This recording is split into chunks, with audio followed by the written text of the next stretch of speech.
setiap orang yang WA ke saya, insya Allah pasti saya balas. Apapun balasannya, saya akan berikan jawaban kepada yang bersangkutan.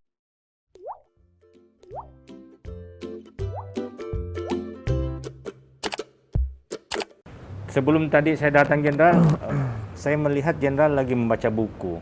Menurut Jenderal itu membaca itu dalam kehidupan sehari-hari sepenting apa Jenderal? Ya, baca memang ya suatu keharusan. Karena baca merupakan ya sumber segala-galanya ada di sana. Jendela dunia. Ya, baik itu buku maupun YouTube Di Google. di dan Google sebagainya. paling banyak di Google. Karena terus terang saja bahwa setiap orang yang WA ke saya, insya Allah pasti saya balas. Apapun balasannya, saya akan berikan jawaban kepada yang bersangkutan. Walaupun mungkin yang bersangkutan tidak begitu puas, ya toh? Tidak begitu. Tapi saya berupaya untuk membalasnya dengan jumlah yang cukup banyak tiap hari masuk ke saya.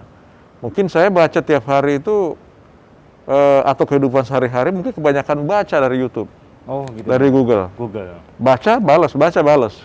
Karena apa? Itu kan merupakan keluhan dari masyarakat, ya, atau ingin mengetahui tentang sesuatu yang ada kaitannya dengan kepolisian Sulawesi Selatan.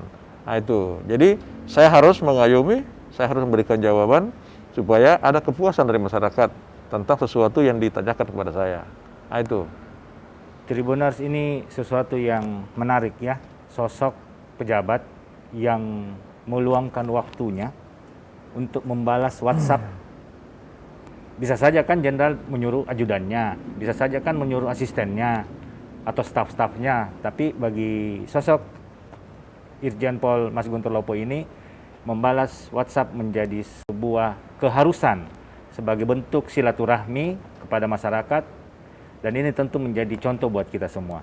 Jenderal, sebelum kita ke lapangan, kita berbicara mungkin sedikit agak pribadi Jenderal soal bagaimana Jenderal membesarkan keluarga di tengah kesibukan.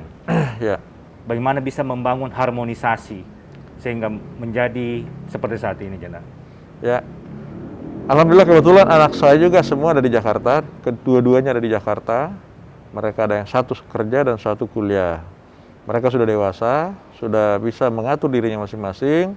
Ya hanya kita saat-saat atau jam-jam tertentu, khususnya di sore dan malam hari, kita komunikasi melalui WA, kadang-kadang kita telepon, kadang-kadang juga ya mereka telepon menanyakan tentang situasi di keluarga di Makassar, seperti itu. Jadi itu yang saya lakukan sehingga hampir tidak ada tidak ada suatu kegiatan yang saya tidak tahu yang dilakukan oleh anak saya kedua-duanya yang ada di Jakarta. Dan alhamdulillah saat ini ya baik-baik saja di sana.